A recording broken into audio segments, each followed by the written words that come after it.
We are going to be bringing a Pittsburgh Steelers reporter on the day to talk about the West Virginia and Pitt game. Is he going to err on the side of the Pittsburgh Panthers, or will he pick the West Virginia Mountaineers? That's the conversation you need to stick around for on this episode of Locked On West Virginia.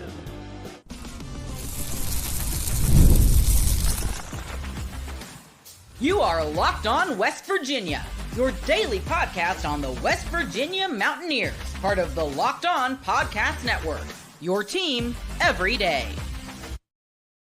What is up? Welcome in, guys. This episode of Locked On West Virginia is brought to you by FanDuel. Now through September 22nd, all FanDuel customers can bet $5 and get a 3-week free trial of NFL Sunday Ticket from YouTube and YouTube TV, but you got to visit FanDuel.com to get started. All right, guys, welcome into Locked On West Virginia. It's Backyard Brawl week. It's a good week. It's always a good week when it's Brawl week. And I thought, we did a Locked On crossover yesterday, but we really haven't had a true Pitt fan on yet. And that's what we're going to accomplish today. So get your booze ready. You can yell out at ESP all you want from behind your camera screens, whatever you want to do, because we're bringing on a guy I have a lot of respect for, Nick Farabaugh, who hosts Steelers Breakdown. So welcome to the show, man. And this is going to be a fun game. Pat Narduzzi's coming off a 3-9, his worst season last year, in which it was weird because you lost 7 games by double digits, and yet you still beat a top 15 Louisville team, which was kind of a weird thing. In comes 4-star quarterback in Eli Holstein, who's really balled out through 2 games. A lot of skill guys around him as well that have put up some points. Mumfield, Sincere Lee, you can go on Johnson. Like, they've really performed well. What are your initial impressions on the Pitt Panthers team? Well, it's a better offense. I mean, you guys saw last year how Phil Dracovic just tanked the Pitt offense. He was a tight end by the end of the year. Right, he was a tight end. and the issue was, Pitt had talent on their team. It wasn't like an elite team, right? It wasn't like their 21 team, but like there were guys that went to the league last year from that team, but they had no quarterback play. They had an awful offensive coordinator and Frank Cignetti Jr., and the O-line wasn't very good. And so they have a few new O-linemen, or some of those young O-linemen that played last year now have another year of experience. So it's a better O-line than it was last year. And they basically bring back all of their weapons outside of Bub Means, who, again, is in the NFL now. So yeah, he was good. Right. He was a good player. So, they've kind of refurbished this. Cade Bell and his offense, the offensive coordinator for Pitt, it's a new offense. It's a completely different offense. If you think of like Josh Heupel at Tennessee or Eli Drinkwitz at Mizzou, like similar to that. Dana Holgerson. Right. He can slow it down. He can go really fast. They spread you out. They do quick game, then they're going to hit you deep. So they do a lot of different stuff. And so it's a different offense. The defense, I think, is probably worse than last year, though, right? That's the catch here is, MJ Devonshire to the NFL, AJ Woods to the NFL. They lost a lot of Deion Hayes to Colorado. Right. Sam Okunlola, too, to Colorado. They lost a lot of – they lost their entire starting front 4. So that's big, right? So this is it a bad front 4? I don't know if we know that yet, but it's a very young front 4. And so are they going to be, as good as they would be, say, I don't know, in November? No. So there's going to be opportunities here for WVU, I think specifically in the ground game. This has been an issue for Pitt the last 2 times that they have faced C.J. Donaldson specifically, but I know Jaheim White's also going to be there. So, this is an interesting group, man. It's a young group. There's talent on the team. But they are a young group still, like, learning each other, learning an offense. So it's an early season battle. If this was in week, 9 or 10, I think this would be like a really fun battle when everything's fully gelled together. Pitt, I mean, as you saw last week, I mean, they are still quickly learning each other and learning themselves. I mean, they required a big-time comeback just to beat a Cincinnati team who I'm not even sure is going to make a bowl. Yeah, that's a bad Cincinnati team. At least we think so. You never know. Like, you just never know. Last year – well, this year is a good indication. Like, Oklahoma State doesn't seem to be what I thought they were going to be. Texas Tech has turned out to be completely the opposite of what I thought. I thought they were at least going to be a 7-8 win team. Now it's looking like they may be like worse than Cincinnati in conference for us. And you look at the schedule before the year and you circle these games like this is tough, this is tough, this is tough, this is. And then all of a sudden you get into the season, it's not like that. Like before the year last year, we thought Pitt was going to be a tough game on our schedule, right, based on the year before. We thought a lot of teams were going to be good on the schedule. Penn State clearly turned out to be good. But other than that, like you look back at Texas Tech, you look back at UCF, things like that we just weren't sure about. They ended up being average teams, and so our strength of schedule just wasn't as good as we thought it was going to be initially. And I think this year is similar to that. But I'm interested to talk about Eli Holstein because this is a kid, his second career start. He looked bad through three quarters. I think you could even say that Narduzzi, even though he probably won't admit it, probably thought about pulling the kid. What was he, 3 of 15 through three quarters, and then turned it on in the fourth quarter, 10 of 11. 10 of 11, ends up with 300 yards, 3 touchdowns, a moxie performance from the young quarterback. What have you guys got in this young quarterback? He's an interesting player, man. You could see the talent in him, and he's not fazed by really anything. Obviously, I mean, if you come back like that in your second career start, you got to have a little something to you. So his mental toughness sticks out to me. I also do look at his mechanics, specifically footwork and his release. Man, they're bad. They're bad. You saw this in the first half where he was just spraying the ball all over the area. Like the Pitt wide receivers are pretty solid, and they were wide open. And that's going to be something to watch. If Holstein's on, like, these guys can get open and win. And they just weren't – he just wasn't hitting them. But he's interesting because he can move a little bit. He's not – I'm not saying he's probably about as fast as Kenny Pickett was. He could probably move about that. But, he's not going to be a guy like Garrett Green who is running all over the yard and right, particularly like that. But the thing that stuck out to me, and this is going to be, I think, the biggest thing is this guy's pocket presence is really good. Like for a freshman, he just finds little areas to step up in, extend the play, find guys outside of structure.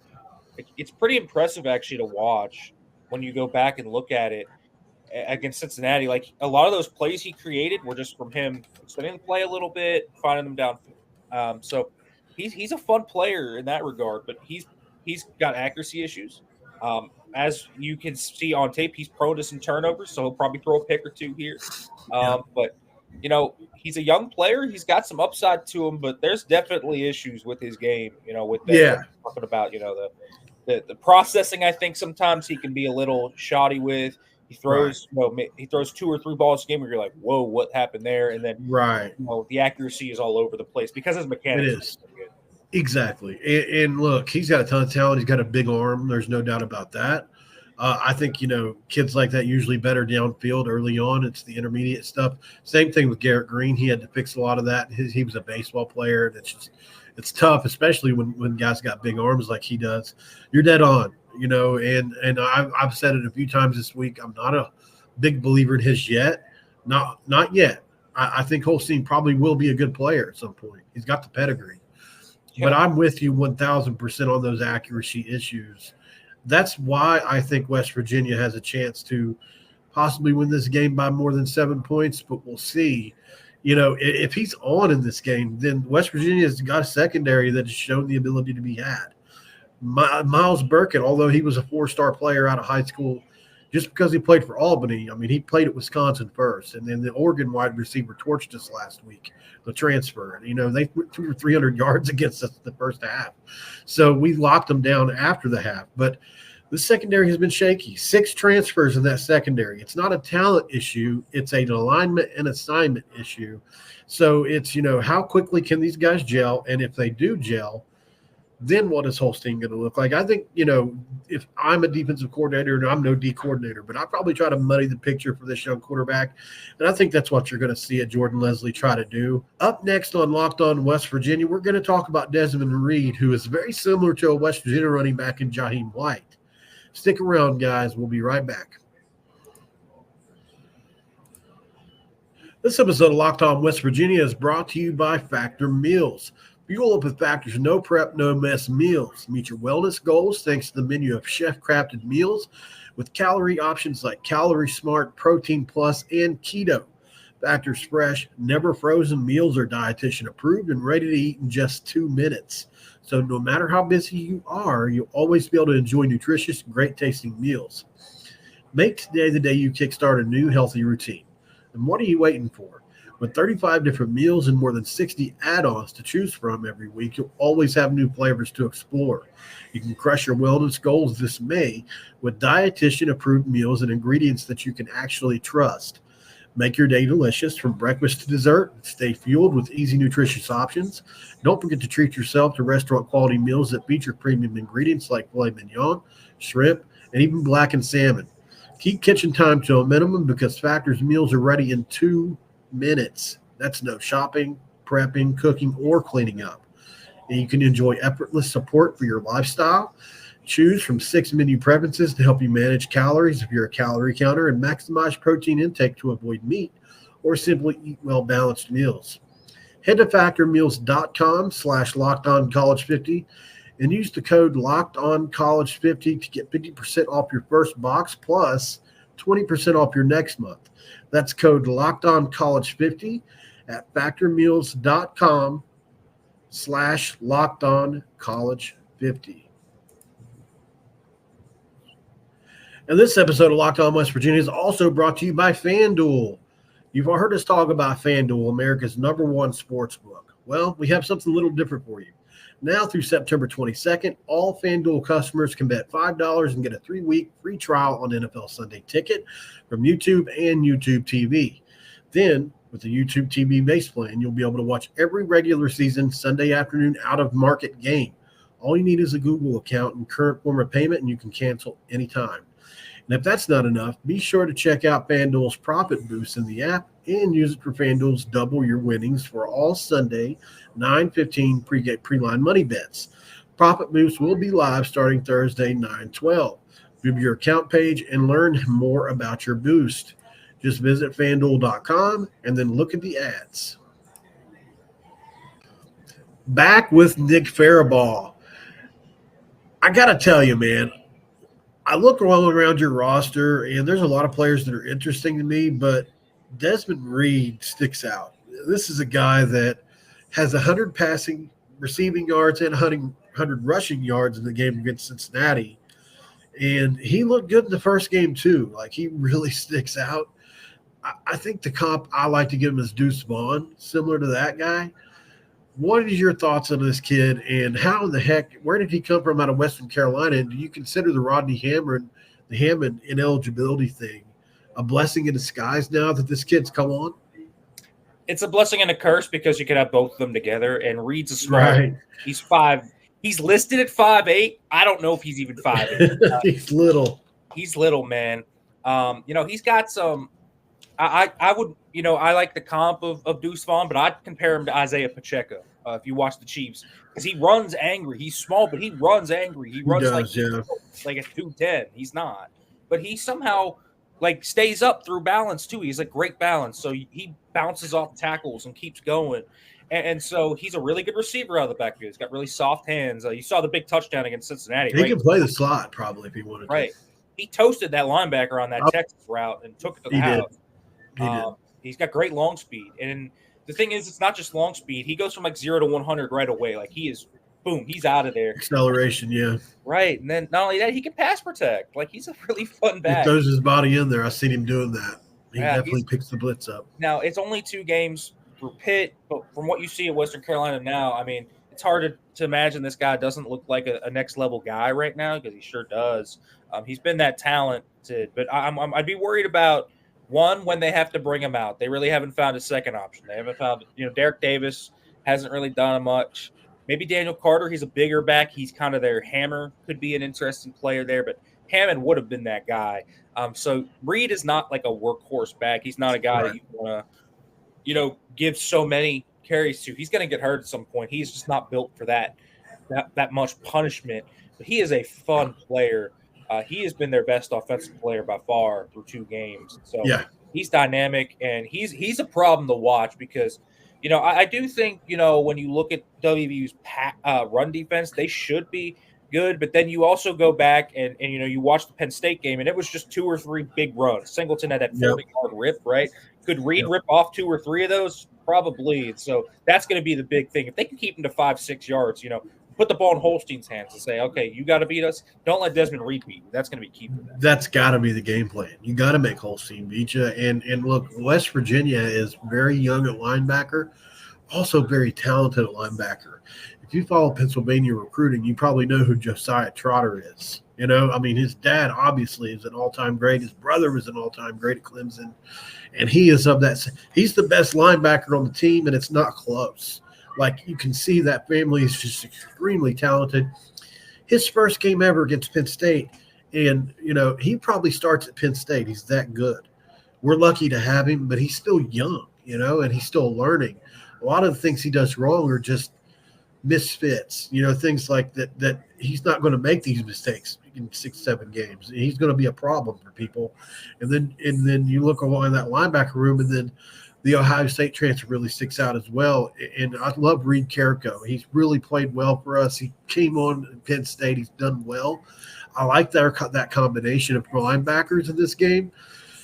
I still wouldn't want to match either one of them up with Desmond Reed, though. You know, and so I think that's going to be a matchup to watch, is the West Virginia linebackers and maybe safety against Desmond Reed. I don't think you have to get the matchup to Reed in any of those one-on-ones. And so if you're going to make a guy like Holstein beat you, I think that's got to be your number one target, followed by Mumpfield, who has also looked pretty good. He's got 10 catches, 3 touchdowns.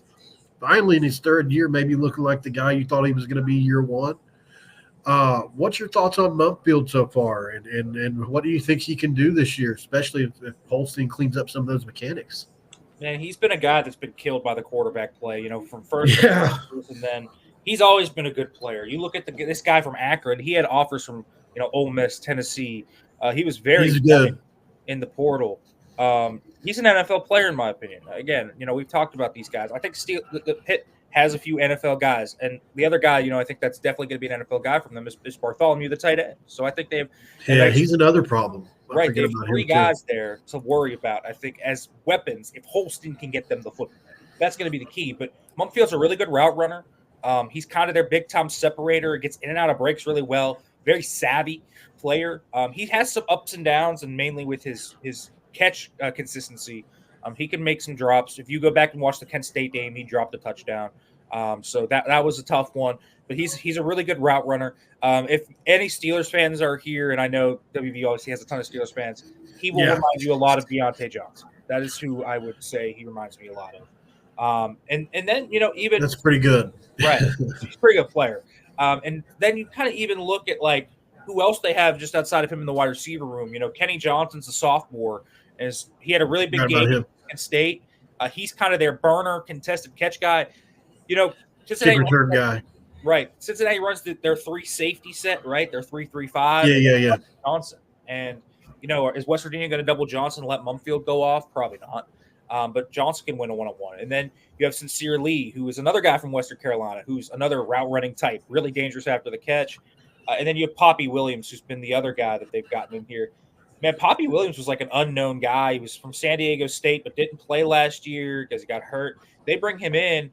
He makes tough catches. He's a really tough dude. So they got some nice weapons to work with here. And then, of course, Bartholomew has been around since 2021. He's been around forever. Right. He's a solid player. So they got some weapons on this Pitt offense. But, again, it's going to be can you get the ball to them? How can you do it? Right. Struggles, man. This whole thing collapses.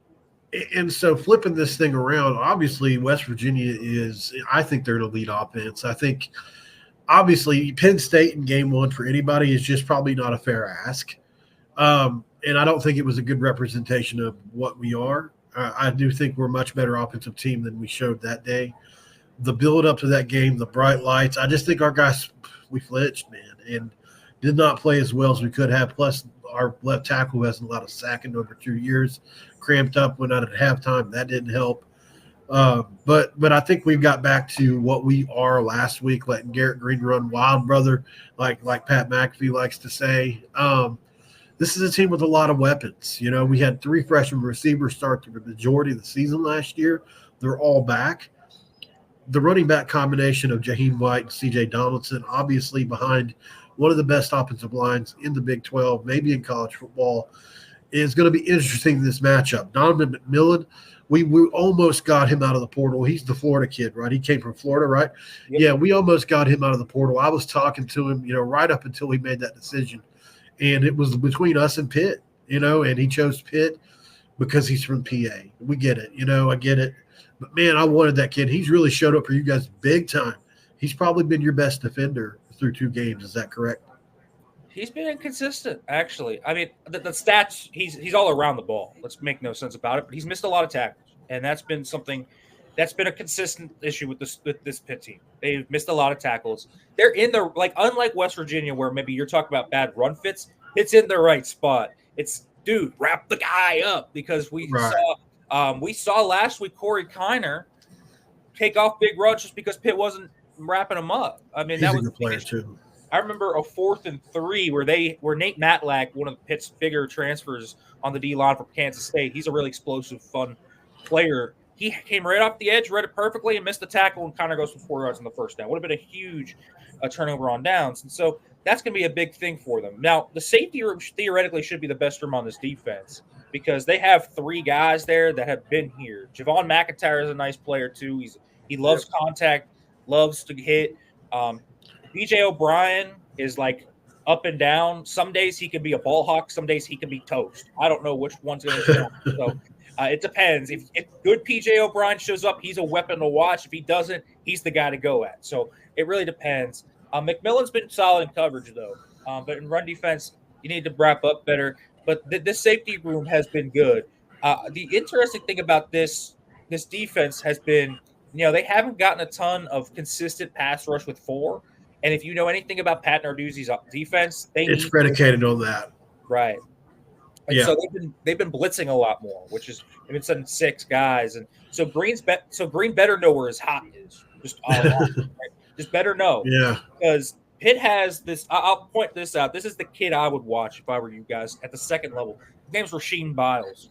He just comes down like a missile. His burst is crazy. He was a converted safety to linebacker. And he is explosive. He hits hard. He's a great blitzer, and he makes sideline-to-sideline plays. And in coverage, he's pretty good. So he'd be the guy I would circle big time and say, block that guy, because he can get to Garrett Green in 2 seconds, and the play's over before he even gets to his hot. I think it happened 2 or 3 times against Cincinnati where they sent him on a blitz, and he just destroyed the play. And so keep an eye on him. And it's an inexperienced Pitt defensive back group, specifically a corner. They have some questions. Rylan Gandy's their top guy back there. He's got talent, but again, he's learning.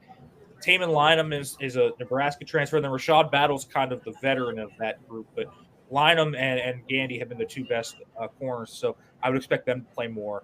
But it's going to be, can they get pressure with 4? I mean, this D-line room, Paul, it's been tough at times. It's been other times. Not normal. Right. Not normal.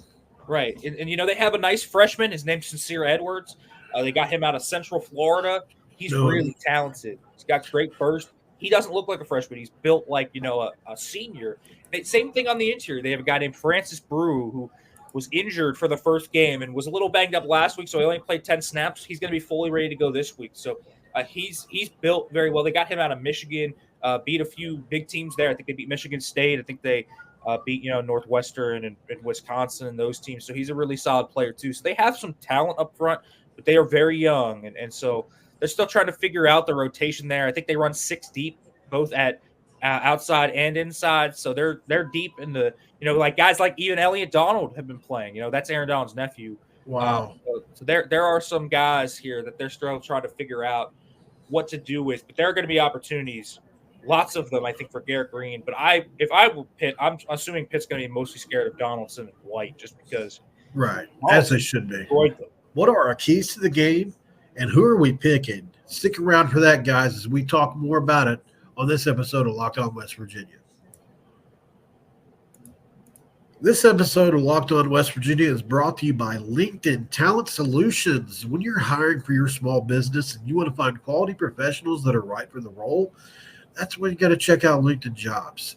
LinkedIn Jobs has the tools to help you find the right professionals for your team faster and for free. For free. It's not just a job board on LinkedIn. LinkedIn helps you find professionals you can't find anywhere else. Even those who aren't actively searching for a new job might be open to the perfect role if it's perfect. In a given month, over 70% of LinkedIn users don't visit other leading job sites. So LinkedIn really is the place. If you're not looking on LinkedIn, you're looking in the wrong place. On LinkedIn, 86% of small businesses get a qualified candidate within 24 hours. That's fast. Hire professionals like a professional on LinkedIn. LinkedIn knows small businesses are also wearing a lot of hats and might not have time or resources to hire people. LinkedIn is constantly finding new ways to make the process easier. They even just launched a new feature that helps you write job descriptions out, making the process even quicker, which leads to 2.5 million small businesses using LinkedIn for hiring. You've got to post your job for free at linkedin.com/lockedoncollege. That's linkedin.com/lockedoncollege. Terms and conditions do apply. Back with Nick Farabaugh in our segment 3 here. We're going to talk about keys to the game. What does each team need to do to win the game?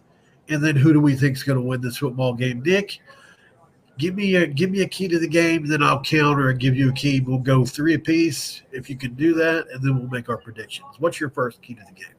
Key to the game, Eli Holstein, Cook. That's the big one for Pitt, man. If they can get a pass game going, it opens up stuff on the ground for Desmond Reed. It will look better than you think it will if he can throw the ball accurately and get it to his guys. So Eli Holstein's got to be accurate. He's got to make non-stupid decisions, and he's got to make sure he keeps the ball out of harm's way. It's hard to say this, but the redshirt freshman has to do not redshirt freshman things. That's what's going to have to happen. So we'll see. But if Eli Holstein can have a good game, Pitt has a real chance here. Well, that's what K Bell's paid to do, keep him out of harm's way, right? Give him easy throws to get his confidence going, then all bets could be off. In a secondary that has struggled. So my key to the game is don't let him cook. West Virginia, don't let Eli Holstein cook. Obviously stop the run. Key on Reed, absolutely. But you can't let this redshirt freshman get going because then you're going to be in a shootout, and then it's anybody's game. You want to get these guys off schedule in the beginning, make them one-dimensional, right? And I think that's what you got to do. Pass defense has to show up for West Virginia in the 3rd game of the year. It can't be like the first 2 games. They've allowed, in back-to-back games, a bomb to end the first half. It was a 13-6 game and a half against Penn State. They let a bomb go. It's 20. That changes the whole game, So they can't allow this 3 weeks in a row. What's your second key to the game? Yeah, my second key for Pitt is stop the run. I know that these are talented wide receivers, but what you can't do in a Pat Narduzzi defense is let the run game go. When the run game is going, it is catastrophic to a Pitt defense. So they need to slow down Donaldson, White, and Green. All 3 of those guys are going to have key roles in this run game. And I think West Virginia, to a degree, is going to get theirs on the ground, but Pitt cannot let them dominate the game. If what Connor did to them happens in this game, I think Pitt is going to be in a world of trouble because I think Cincinnati took their foot off the gas in terms of the run game. West Virginia is not going to do that, and so they're going to have to slow them down. So front 4, back 3 with the linebackers, man, they better be ready, and the tackling has to be at an all-time high. So stop the run game is the first step for Pitt to slowing down this offense at all. Yeah, and this is an offensive line and an offense that led the power forward rushing last year. They had 3 700-yard rushers, or three people that rushed for over 700 yards. They're all back, and so why wouldn't you lean on them in this game? And I think it's going to be up to that experienced offensive line with 2, possibly 3 NFL players on it to impose your will. That's what you're supposed to do, even when people know you're going to do it. So I think you've got to control clock in this game. Shorten the game, even though if you don't believe in your secondary. If you think it's going to get fixed, maybe you go a different route. But for me, as a fan looking at it, I think the safest route for us is to shorten the game. That way, if the secondary is in trouble, it really will be a non-factor. So that's what I think we should do for my second key. What's your third one? My third key, play clean football. And this is what I mean by turnovers and penalties.